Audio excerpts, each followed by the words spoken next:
Mm-hmm. And I said that, one would turn into another.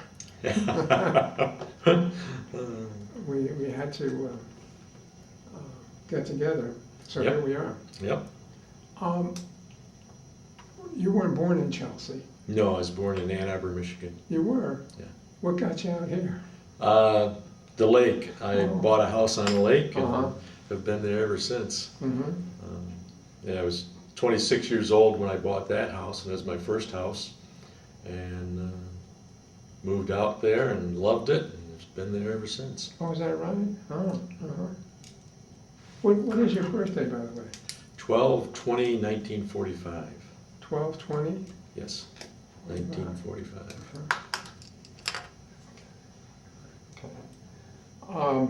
Did you complete school in Ann Arbor? Yes, I graduated from Pioneer High School in Ann Arbor, and yes. then went to Michigan State University, where I received a Bachelor of Science degree in Law Enforcement Administration. Oh, yes. Mm-hmm. At the time, I wanted to be a police officer, and Michigan State was the only school at the time that had a police administration program.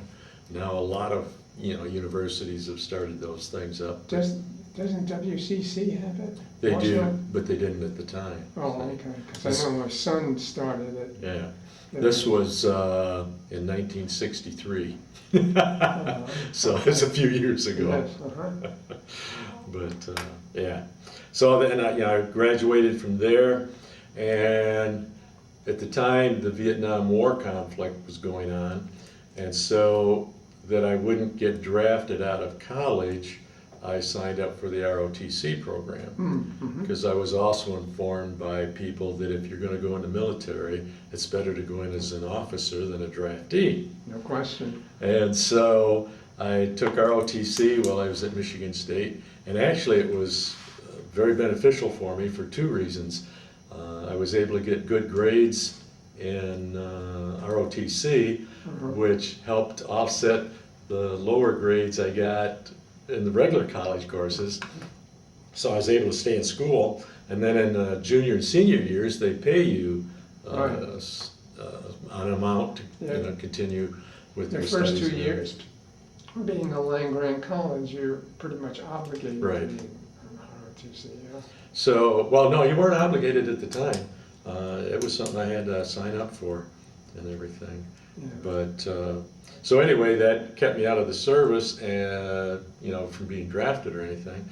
Well, I wanted to go into, obviously, military police as my branch of service. Sure. Well, they only had like 3 openings, and I didn't qualify for it, so I had to take my field branch, which was, they assigned me to, I requested field artillery, Oh, because I didn't want to be in the infantry, and I Yeah. didn't want to ride in tanks, so I figured, well, field artillery was the next best thing.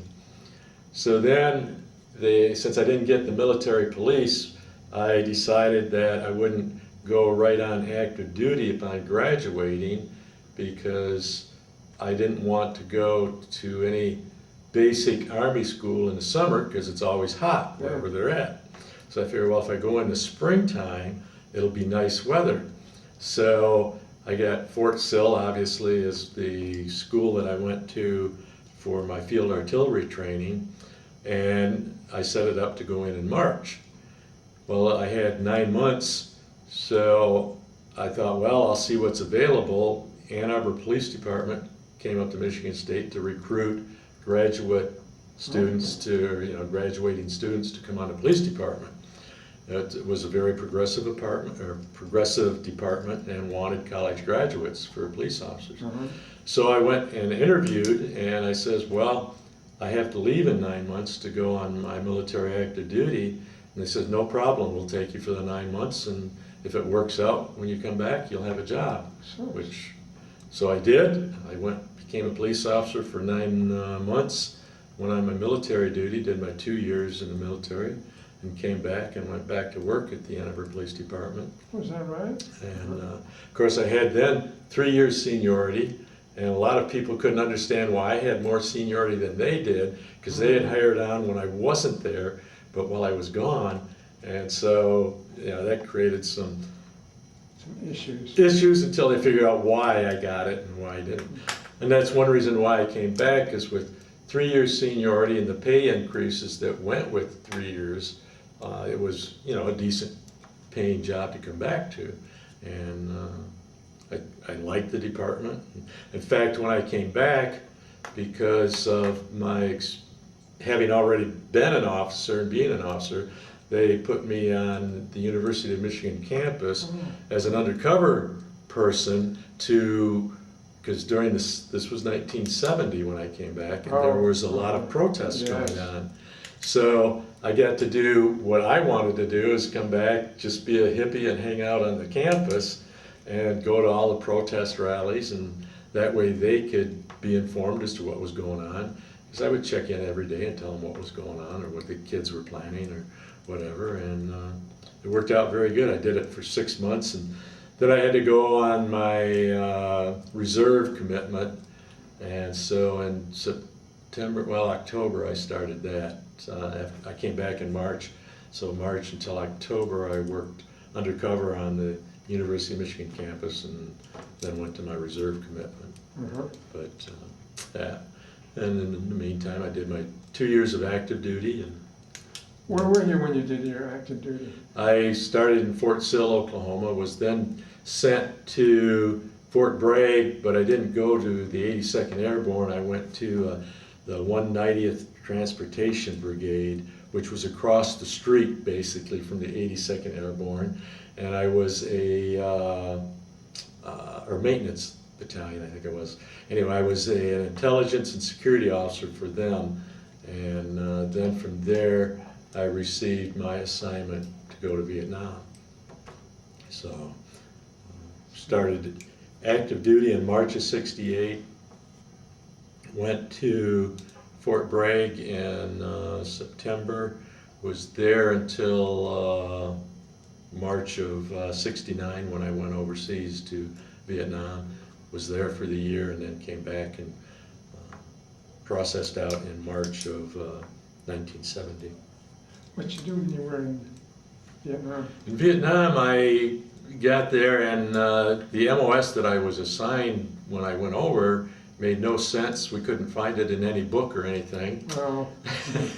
So obviously it wasn't much of anything. But I got over there, and at Benoit's, where I processed in, they would post when you had been assigned somewhere. So I was there for like almost 3 days before my name came up on the registry to report to this outfit, and I was assigned to the 4th PO, and I was thinking, what's that? Well, I thought it was maybe it's the 4th Post Office or something battalion, you know? Sounds like it. Yeah, that would have been nice, and then I thought, well, we'll see what it is. Well, it turned out it was the 4th Psychological Operations Brigade or battalion. So I went there, and they needed lieutenants to run field teams down in the Delta and up in One Corps up by Da Nang. And of course, not being familiar with the country, I didn't really care where they sent me. Well, they decided, first they were going to send me to Da Nang, and then before I left that day, says, no, we need you down in the Delta. So they sent me down to the group headquarters in Can Tho, Vietnam, and there's where they had a huge printing press assembly plant, and they printed up all sorts of propaganda leaflets and would do airdrops with them and hand them out different places and things like that. But they also had field teams that consisted of a lieutenant, a staff sergeant, an E4, and an interpreter. And in some cases, as in what I ended up with, I had a field team that had 12 former Viet Cong assigned to it. And they had their rank. They had a lieutenant, a sergeant, just like we did. So we had our comparable command officers. So it wasn't like me telling them what to do. We worked together on a mission. And what we would do is go out and visit the different villages in the province that we were assigned and visit with the village chief or, you know, the head of the village, or with people that the former Viet Cong knew had relatives that were still with the Viet Cong. And they would try to convince them to have their relatives come over to the government side and work with the government. Were you successful? Well, I never had anybody come up to our team and join, but I obviously made an impact, because one of the things you could do is we would get a C-130 with loudspeakers on it, and they would fly around, not real high, I mean probably under 5,000 feet over the countryside where we knew there would be Viet Cong residing, and they would play these loudspeakers. Well, the Viet Cong would then try to shoot the plane down, so you'd see the tracers coming up at them. Well, they figured out that since the Viet Cong are going to be doing that, they took a gunship and flew it 180 degrees in cycle with the loudspeaker airplane. So when it was playing the loudspeakers and they started shooting up at the airplane, then the Spooky was what it was, or yeah, Snoopy is what it was called, was blacked out, and they wouldn't know it was up there per se, and then it'd start shooting back down at them. So it was kind of hilarious. You'd see tracers, green tracers coming up here and red tracers going down there, and you know, whether we did any good as far as taking care of them, who knows, but how'd you get the Viet Cong to come over and be part of your... It was trying to, you would reward them with money, and hopefully convince them that the government was the side they should be on, and they'd have a better life if they came over and joined the government side, as opposed to being out there and having to get shot at and everything else. I understand did you run into any of the North Vietnam regulars? I did not. There was very few in the Delta when I was there, and I was there for 6 months, and then I got transferred up to Tu Corps, which was north of Saigon. It was actually Nha Trang was a seaside city where we had the big army base, and from there they would run operations out of there. And the province I got assigned to was Nha Trang, and there I had to work with the regular Vietnamese army. I did not have, you know, we would not go out and do the propaganda stuff like I was doing in the Delta. There we would go out and do what were called bed caps and dent caps. You take a doctor, you take a dentist, and you go to the village and you would treat people with different ailments. We would go out and we'd take volleyballs and things like that for the kids to play with, and you know, give them things. We go out and show movies at night. We had a projector screen and things like that, and we'd go out and show some Walt Disney movies and things like that for the kids and for the entertainment of the village and everything. So that was interesting. And part of the area of the province I was in, there was also the Montagnard people were there. And so we would go up and visit those villages and do our dental and medical things. And we would also stay in the villages at that time. Montagnards. Yeah, they're indigenous people that were in Vietnam, but it was kind of like the Vietnamese people didn't like them.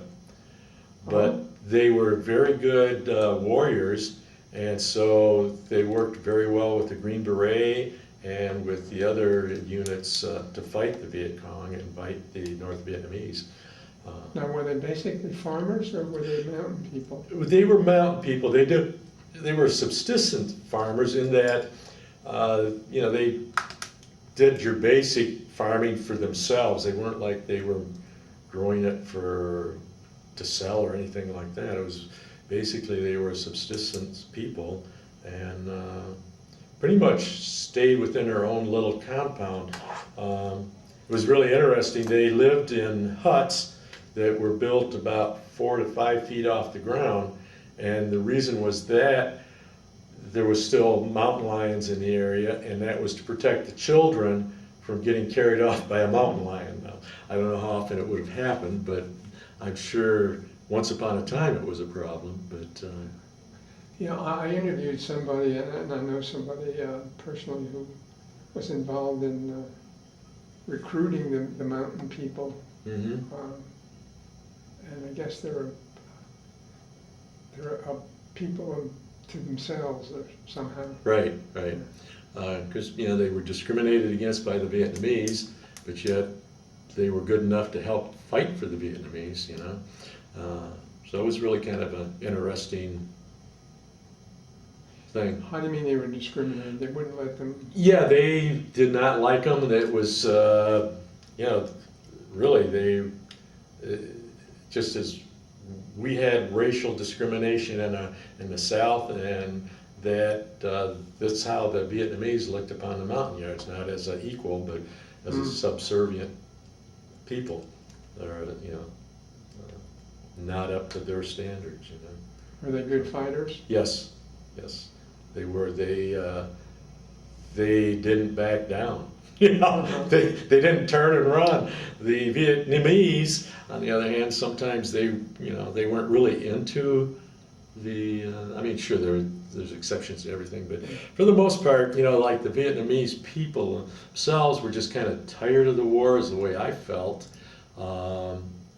They've been doing it for 12, 15 years, ever since the French had been there. I was going to say. And so okay, I guess today we'll have to go out and do something, but it wasn't their main purpose. There wasn't the loyalty, I guess, to the fight that you would see with a lot of, your American soldiers and everything. The mountain people, as I understand it, were not very happy with either the South or the North. That's correct. They didn't want either one of them. That's right, that's right. And so, you had to Just deal want with to be that. left alone. Yeah.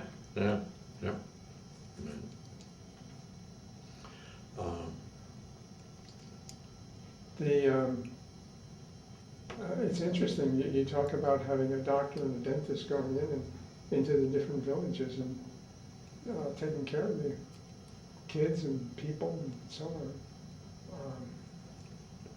I didn't realize that we're doing that kind of thing. Yeah, it's, that's what, trying to win the hearts and souls and the minds of the people.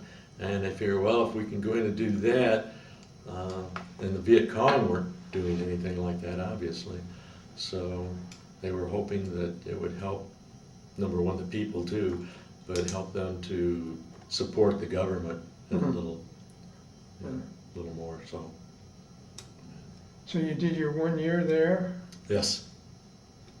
And came back and became a police officer for the rest of my 25 years in the department. Actually, I had 30 years in, counting my 2 years of service, so. Oh, they gave you that, right. Yeah, Uh-huh. yeah. So it worked out very nicely. When I went to college, I never planned on being a city police officer, but it just worked out that I really loved being a police officer, and Ann Arbor was a very good place to be a police officer. I wanted to ask you, when did you get your silver bar? I got that when I got into Vietnam, because I received that 6 March of 25 March of '69, so that would have been just as I got in country over there. Oh, you didn't have to serve 18 months first? No. Oh.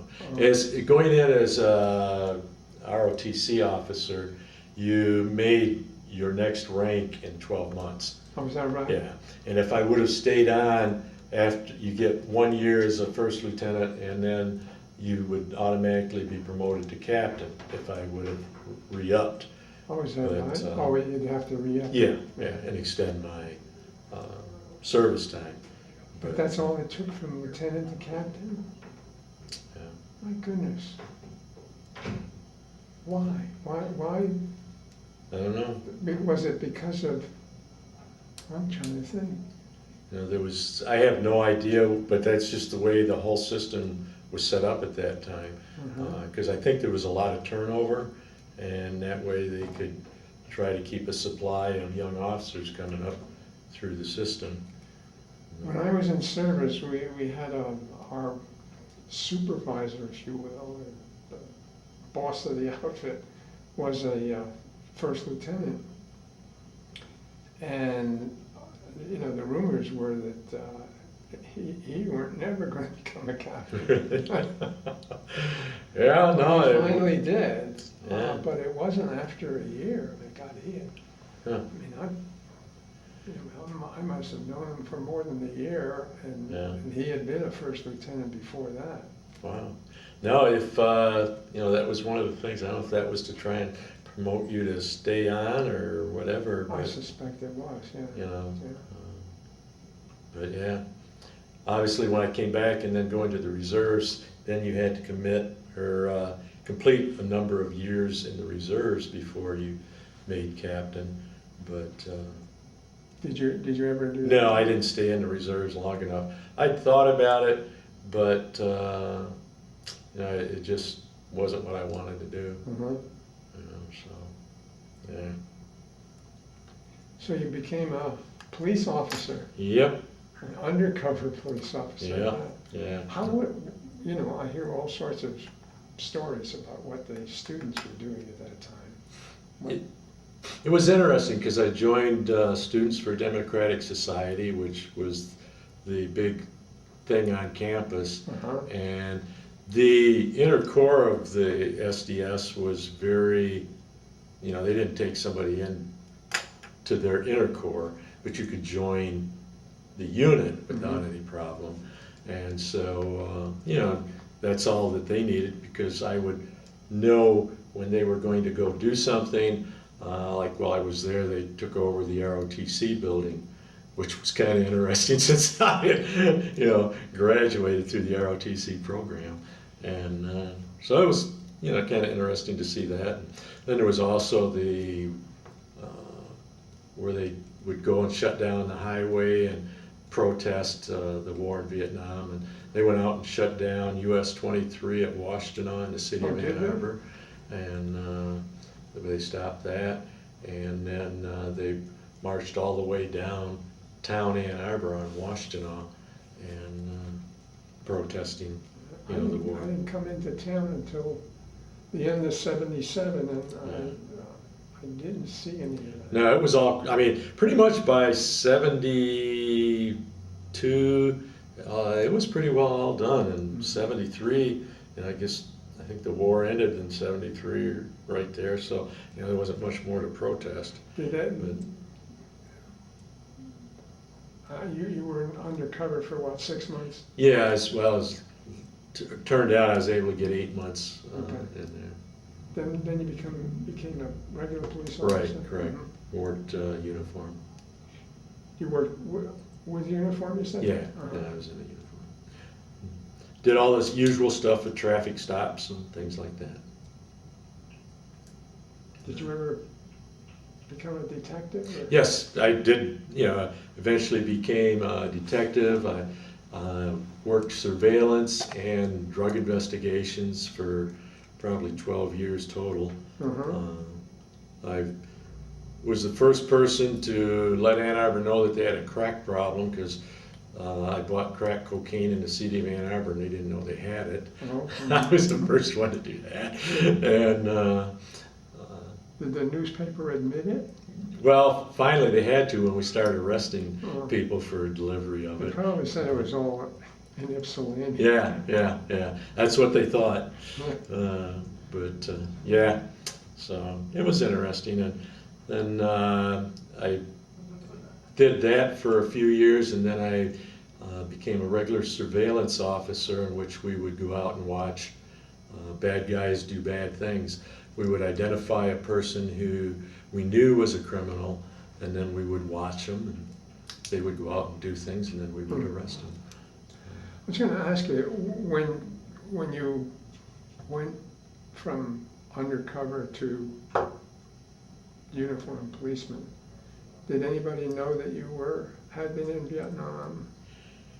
As far as Other than the police? no. No? So you didn't have any of that animosity that, No, and in fact, that's one thing when I came back from Vietnam, it was a very cold reception, I guess you could say. I mean, I still remember that, and I guess that's one thing that I still am just really getting over is the negativity that I felt towards Vietnam veterans.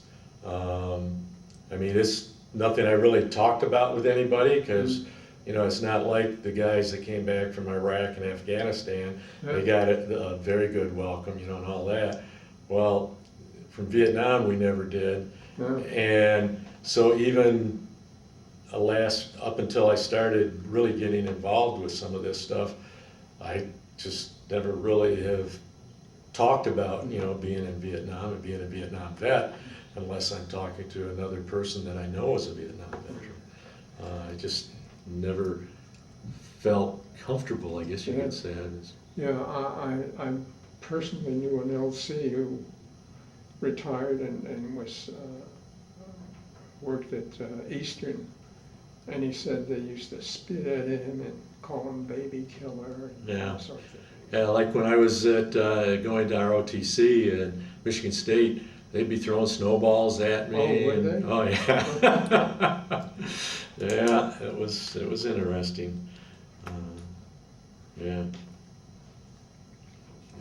You know, another thing that was interesting with how things have changed today, when I came back from Vietnam, I brought a war souvenir, which was an old rifle that the Viet Cong had been carrying that I had come up with, and I had it in a case, and nobody ever checked it at any airport or anything. I mean, I had all the documentation, so it was proper and everything, but nobody inspected it. Nobody cared if I had real bullets for it or anything. I mean, and today, you know, my gosh, you'd never be able to do something like that. Can you carry an open toothpaste? Yeah, yeah. So I mean, it's just interesting how things have changed, you know. But yeah. You still have that rifle? Yes, yeah. Just trying. I'm thinking about donating it to a Vietnam War Museum over in Grass Lake, Michigan, and I'll go over and see if Do they have a Vietnam? Yes, they just started one over there a few months ago, and I want to stop in and check it out and see what they need, and if there's anything that would be of interest for them. But yeah, in fact, they even brought back a Viet Cong flag, and that was a real Viet Cong flag. But it's not even the right colors. I don't know what happened, where they got their dye from or their stuff, but it's yeah. Where is the museum? It's right on Grass Lake, or on Mount Hope Road, just as you cross the railroad tracks going into Grass Lake. It's in Grass Lake? Yes. Oh. And it's specifically for Vietnam? I'm trying to remember, not having been there. I'm not going to say that it's specifically that, but it seemed like it, yeah, was. I mean, that's why I said I got to go check. I've driven by it and looked at it, but I can't remember if it was just for that or not. Yeah, my early experience in Ann Arbor was in '77 when they were having, when the city was saying that they didn't want the memorial in Vets Park. Right. See, that's, you know, that's the kind of negativity that, you know, being exposed to it, I never, you know, was, shall we say, proud to be a Vietnam vet, you know. But I, you know, being an Easterner and having, you know, memorials all over the place, I just couldn't understand, why can't you have a memorial in the Veterans Park? Where else would you have it? That's exactly right. But that's kind of the progressive, oh yes, politically correct idea of Ann Arbor, and that's why it was kind of a challenge to be a police officer there, because, you know, they were always trying to second guess whether you did the right thing or not. oh, I betcha. And so, yeah, it was interesting, but, you know, for the most part, the department command officers took care of the patrolmen because they knew what needed to be done and would keep the political aspects out of the job, you know, which was very good. So you were at the police department when you bought your house Yes, in the lake? yes. I was there, and you know, I'd been living at home because I grew up on the west side of Ann Arbor, and I was living at home with my dad and stepmom, and I was 26 years old, and I thought, well, it's time to get out of here. I didn't really want to bother with an apartment because I didn't want to waste the money, Mhm. so I decided, well, I'll buy a house. This is the first one I looked at. It's the last one. Last one. Yeah. Are you right on the lake? I set up, there's a row of houses in front of me. It's kind of on a hill, looking Uh-huh. down at the lake, and So you have a view of the you lake. have the view, and it's, you know, maybe, not five, about maybe probably a little more than 500 feet from the water, but it's, you know, down a hill, and right there, there's a community lot that everybody who doesn't have lake frontage can use, so works out real nice. Oh, so you could use the, Yeah, it's called a keyhole lot. Nobody owns them, and you don't pay taxes on them. Oh, you don't? No, and everybody that lives on the lake can use it. And, yeah. use the lot? Mhm. I know, it's a rare, It's, there's 2 lots in there that are designated as community lots, and nobody owns them, and they're there for everybody and anybody to use that lives in the subdivision. how about, you say that in the weekend it's different.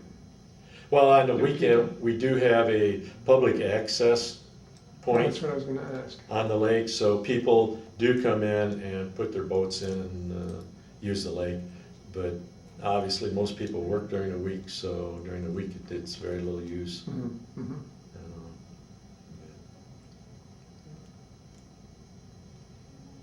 You certainly must have bought it at the right time. I did.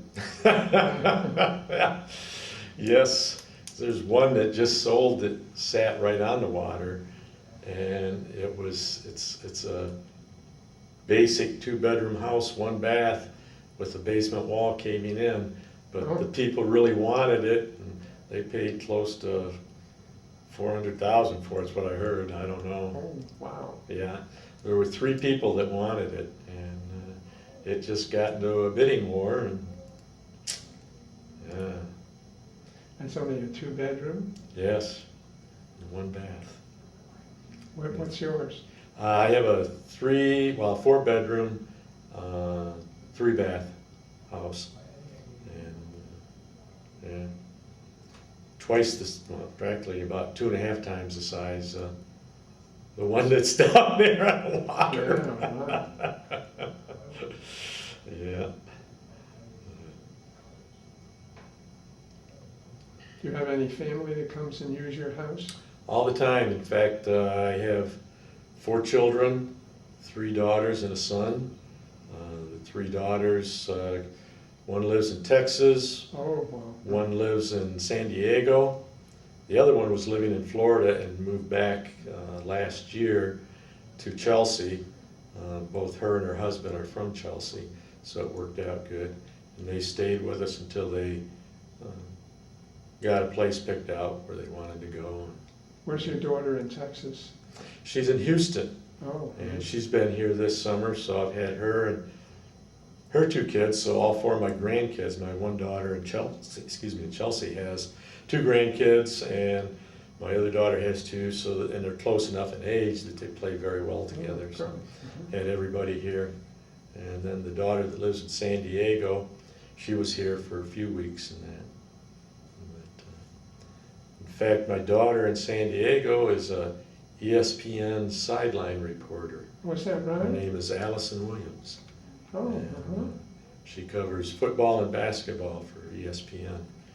So, real proud of her, obviously. It should be, yeah. It's interesting how women have become more and more involved in Sports, yes. In fact, she is one person I would not talk sports with because she knows her sports. And there's been many a guy that's been embarrassed by trying to talk to her and say, oh no, this is right. But yeah. How come you never joined VVA 310? What is it, I guess? It's Vietnam Veterans of America 310. Oh, I just never had an opportunity or exposure to it. I mean, just like I asked you what it is, because I had never really heard of it. You know, and then making the social commitment to get involved with something like that. I mean, you know, I'm a member of the American Legion, but I still am not really active in it. And, you know, it's what have you been doing since you retired?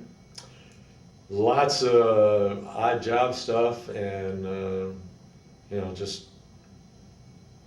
that's it. I mean, it's really been. And when did you retire? I retired in January of '96 from the police department. Oh, God, yeah. Yeah, and I worked for a while in court security and decided I didn't like that. So, well, they wanted me to go full-time and I didn't want to work full-time at it. Because I had been working 2 days one week and 3 days the next, which was real good because it gave me some time off and I could do other things I wanted to do. And then when they wanted me to go full-time, I said, no, thank you. And started my own home improvement business, I guess you could say. And, Do you mean that literally? yes. So Yep. you hire out for home improvement? Yep. And I never advertised. I developed a core base, and they were so impressed with the quality and the price of my work that by word of mouth, I was recommended to people and stayed really busy. Have you? Wow. In fact, I was so busy, I mean, I did it for almost 20 years, that I was trying to figure out how I was going to slow down a little bit and tell people, well, no, I'm not doing it anymore. Well, God works in strange ways. I developed multiple myeloma. Oh. Now, whether it's from Agent Orange in Vietnam, because that is one of the possibilities, or not, I don't know. So anyway, I had to go through treatment for that, and of course, with that, I couldn't work. The symptoms of it was I had a fractured vertebrae in my back, and that's how they figured out that I had multiple myeloma. So all the while I was dealing with that, I couldn't work. And then I started treatments, and right now everything looks good. I appear to be in remission of it. And Did you check to see whether or not you had any benefits from Agent Orange? yes, I did, and yes, I did. When I went to the veterans function where I met you, I was there and I talked to Mr. Elliott from the American Legion and told him what was going on, and he immediately sat down and we filled out the paperwork and filed a claim. I got the other necessary paperwork, sent it in to my doctor. My doctor forwarded the stuff to VA, and this was back in May that I started it, and I received my first disability check in the middle of July. Oh, wow, that's soon. Yes, I mean, I was totally shocked. Wow, I'm shocked. Yes, I mean, there was no question I about was it. gonna say, no question, No, no hard time about it. no, I mean, that's why I couldn't believe it. I mean, I'm sure it was because, number one, multiple myeloma has been shown to be an Agent Orange thing. Having been in country, they pretty much recognize that you're exposed to it, and just agreed. What other symptoms did you have? Basically, well, it was the tiredness, and my bones getting eaten up by it, you know? And so thank goodness they caught it early, because at first I thought it was just a pulled muscle in my back. And thank goodness I had a good doctor. Felt that it was necessary to send me for an x-ray, showed that I had a fractured back. So then they sent me for an MRI, and it showed that it was a compression fracture and that the bone mass was disappearing. It was hollowing out. So then he sent me for the blood test, and it came back that it was an aggressive form of multiple myeloma. Wow. And so immediately I started treatment, and I responded to the treatment, and everything is good. But yeah, when I was going through this, I mean, I could hardly walk. I mean, it hurt to stand up straight. I walked bent over, and I just had no energy. Mm-hmm. And for about 2 months, it was really tough. And so once I started treatment, What was the treatment, Dale? they did, it's not chemo, but it's a type of chemo, a drug that they would infuse in you twice or once a day for 2 days for 3 weeks. So you'd go 3 weeks where every 2 days of that week you would go in and get an infusion of this drug, and then you'd have a week off so your body could kind of recuperate. Mm-hmm. And during that 3-week period, you'd also be taking a drug called Revlimid, which attacks the myeloma cells, and you'd be on steroids. So that all worked together and knocked down the myeloma cells. Then after they were knocked down sufficiently where they weren't showing a whole lot, I had to go in and get a stem cell transplant where they take out all your white blood cells, or Yeah. they take out a bunch of them. Then they go in with the real chemo, kill everything off, and then they reinsert your old white blood cells to rebuild, and hopefully they'll build new ones and not be contaminated with the myeloma cells. And Where did you have that done? that was done at the University of Michigan Hospital in Ann Arbor. Very impressed with them. They did a very good job. I was kind of apprehensive about going to U of M, but once having been there, just because of the hugeness of it. Yeah. But when you're there and you're involved in a program, you have your specific spots you go to, and I felt very comfortable. The personal care was there. I didn't really feel like a number, so I was actually very impressed. Oh, good. And would recommend the university to anybody. Well, I'm glad you're in remission. Yes, so am I. Needless to say. I'm sure you are. Yeah. But, yeah. Well, is there anything else I should know, or? Not really. I got some interesting stories when I was in the field in Vietnam, working with the former Viet Cong, that I was with. What we would do is go out and spend a night at different compounds. They would have little, I guess I refer to it like the Old West. They had these forts set up. Oh, yeah. Mm-hmm. In Vietnam, they had these compounds set up, and usually they were in a triangle shape instead of the square shape. And they would be manned by kind of like your National Guardsmen. And we would go and visit them and try and help them out with whatever they might need for supplies, whether it be food, ammo, things like that, and just visit with them. And we would spend the night with them. And there was 3 of them. They were all about 1,000 yards apart. And we went to the first one night, and we were going to spend 2 nights there, and then the third night at another one, and skip the third one. Well, the first night we were at this one, they stole a bunch of stuff from us. Why? Who knows? But they did. So I figured, well, no sense staying there to try and work with them anymore. So we went to the second one. These people were really nice. What we would do is we would usually share our dinners. They would make their food. We'd make our K rations, and we would share the food we had and everything. And we would sit out in the road, because after dark, nothing could move in Vietnam. So you'd sit out there because that was where you'd have the most room. So we were there that night, and we would also take a loudspeaker with us, and we would have tapes, little reel tapes, and we would play them on the loudspeaker, and they'd have about, 5-10 minute message that you would broadcast out at night, hoping that the Viet Cong would hear it. Well, the one night we were at the second outpost, we were broadcasting and got done. The Viet Cong started broadcasting back at us their own message. And I never asked the interpreter what they were saying in their message. I should have, but I never did. But that outpost was small, and we were kind of cramped spending the night there. So for the third night, we went to the third outpost. Well, that night while we were there, they attacked that second outpost.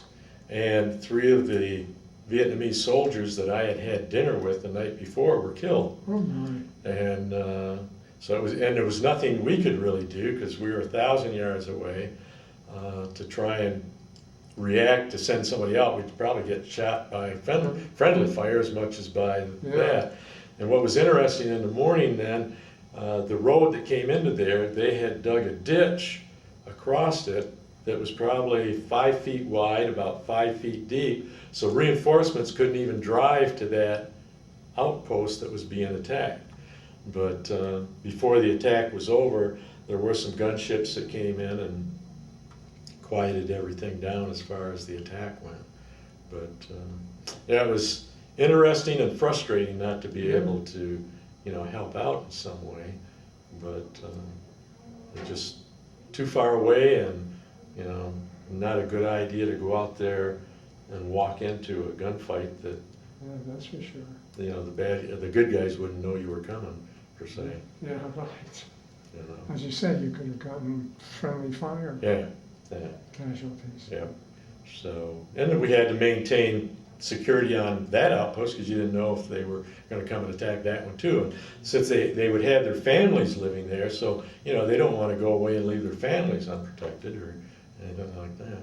So, it's some evenings if we were in an outpost, we would go out and try and set up an ambush to see if we could get any Viet Cong. I don't know if it was very smart of us or not, but we thought, well, heck, we'll go out because anything that moved at night, you didn't have to call and ask for clearance to shoot because it was a no movement zone. And I mean, that whole country, the countryside was shut down at night. So anything that moved at night, you could shoot. And we went out and tried to see if we could ambush any Viet Cong, but none of them ever came across our ambush.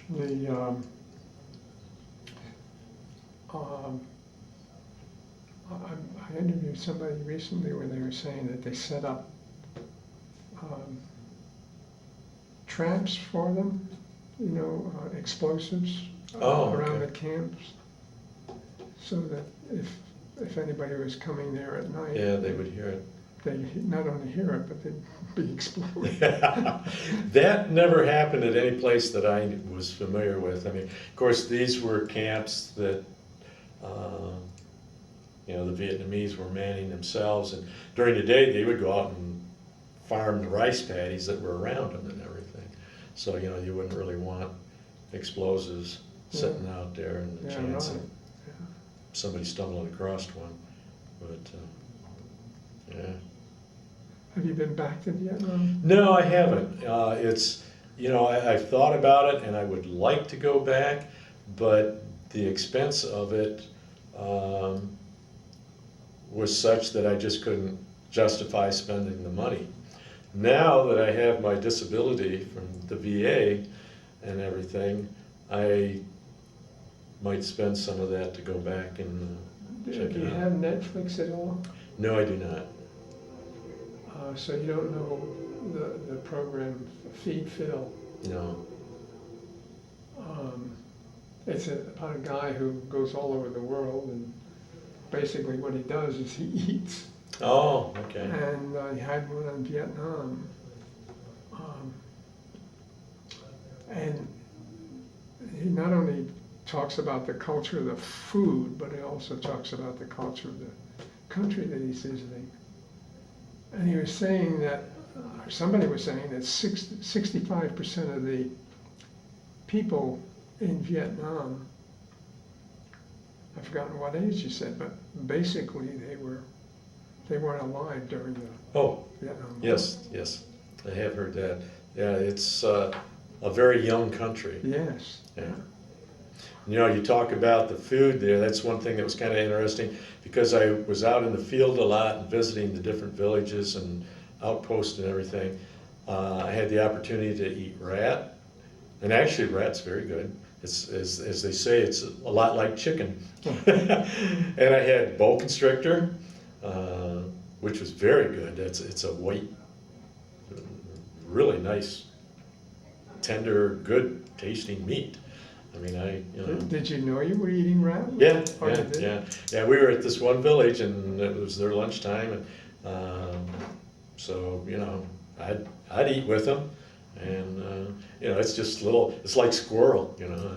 I always used to hunt and everything, so I ate a lot of squirrel when I was growing up. So Oh, you did? yeah, it was.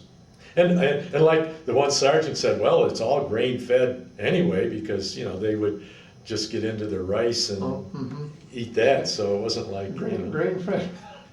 rats. I mean, really, that's what they were. And in fact, in that second outpost that we were at, the rat population was such that we had mosquito netting over us, but it wasn't necessarily to keep the mosquitoes off, it was to keep the rats off, because at night rats would be climbing up your mosquito netting and running across it and everything.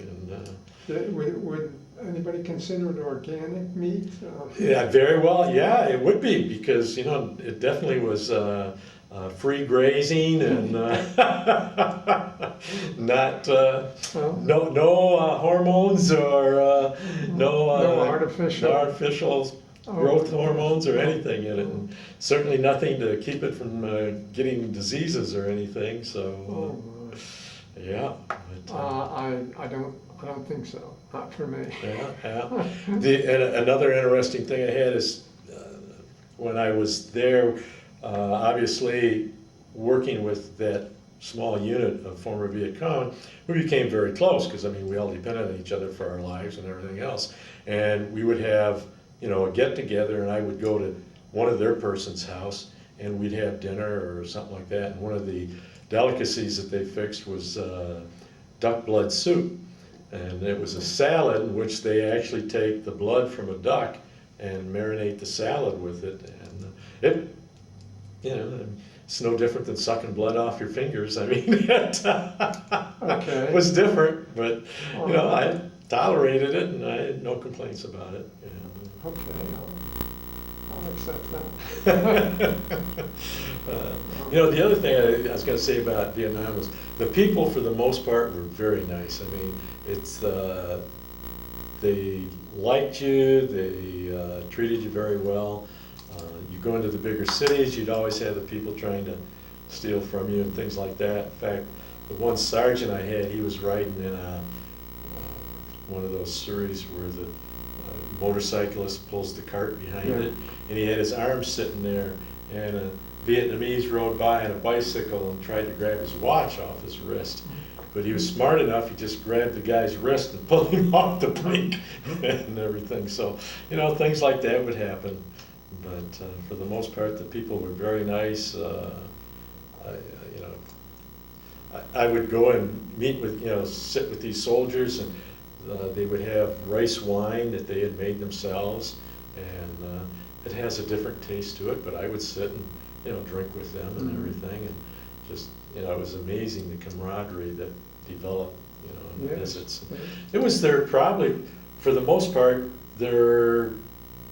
not their only, but one of few exposures that they would have direct contact with the American GI, because most of the GIs were out in the field doing their own thing with their own units and not really interacting with the general population. And that's one thing I really loved about what I was doing over there, was getting to meet the people and deal with them, because I thoroughly enjoyed that.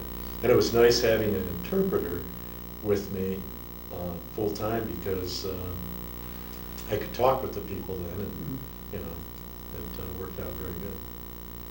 That's good. Well, again, I appreciate that we finally we're able to connect. Yes. As I said, I'm making DVDs out of this film, and DVD goes to Library of Congress and to our local website. We also are interested in giving them to the veterans themselves. So if you like, I can make 2, 20, whatever you want. I was gonna say, 2 would be nice, although maybe I should give one to each of my daughters instead of just. Okay. So, can I get 4? You can get 6. 4 will be fine. Okay, And that way I'd have one for myself and one for each of my daughters. okay, I'll do that, Thank you. okay? And can I make a copy of your Sure. form before we leave? Certainly may. Okay. And I want to say thank you and. Oh, my pleasure. Thank Okay. you. All right, you take care. Mhm.